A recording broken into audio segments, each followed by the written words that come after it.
What's going on, you guys? It's your huggable hipster here, and welcome to my review of an indie game called Suffer the Night. I wasn't originally going to do a review of this game, but as you guys know, whenever I played through I think almost an hour of the game I played through, I had to. It's so good. It's so in tune with how my horror experience has been, meaning that there's so much to the game that resonates with me of like just classic horror, and we're gonna dive into it right now because I love this game, and I wish that you guys would play it because every horror fan should play this game. The indie scene is where it's at because you have so many unfound gems that are just waiting there. I feel like a lot of people go to the AAA scene, and that's fine, you know, by all means, love AAA games, but every AAA game started as an indie gamer, as an indie developer. So whenever we see indie games pop up out of nowhere being like, oh, the next hottest thing, I absolutely love it, because that's what creates massive AAA companies, is indie games that boom out of nowhere. Being young and in love is much like finding a new horror indie game for me personally. You find one you really like and you hit it off, and there grows a bond that is just simply unmatched. The chemistry is that of true love. It's something where when you see an indie game that you really like and you gravitate towards, it is so, I don't even know how to describe it, because the feeling of finding that one game that you truly connect with, it's a feeling like no other. With the indie scene being ripe with so many different games and experiences reminding me why I do what I do, I found this game, Suffer the Night, especially pleasing to my senses. Now, when playing Suffer the Night, I was instantly teleported back to the earlier days of my YouTube journey in 2016, because it just reminded me of the kind of vibe that I would get from it. You know, you would have those really cool kind of, not even urbex, but just really cool looking indie horror games. You didn't know what was going to happen. You didn't know if the monster was going to get you, and you had genuine jump scares that felt right. It didn't feel cheesy and overdone. I remember back in the day when Five Nights at Freddy's was booming and it was the next best thing in horror. And this kind of took me back to that, of where I even remember watching Markiplier get so many different jump scares. Oh my God, it was hilarious.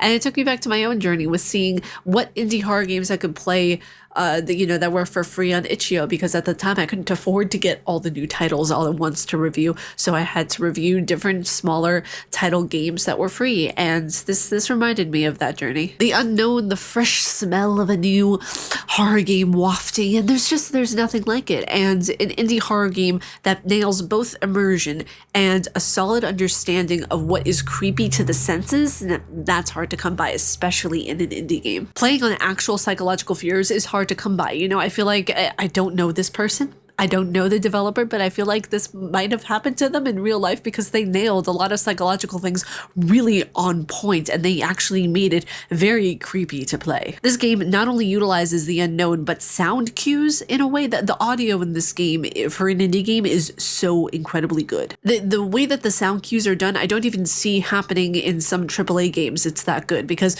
when you hear some of the whispers and you hear some of the audio cues, thinking to myself, how is this happening right now? What kind of budget does this guy have? Because it's so cool the way this is done. Like I never would have imagined in all my years of doing reviews that an indie game would stand out more to me than a AAA horror game.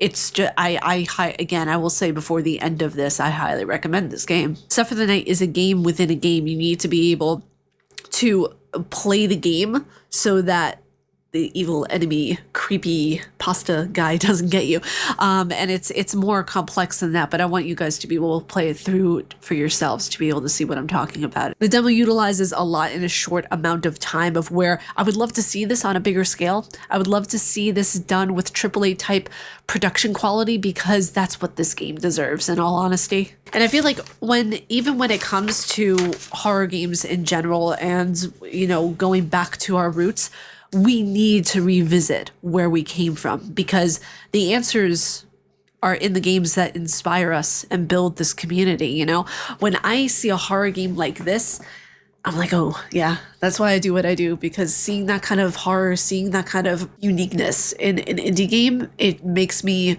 it just revitalizes all the creativity all over again.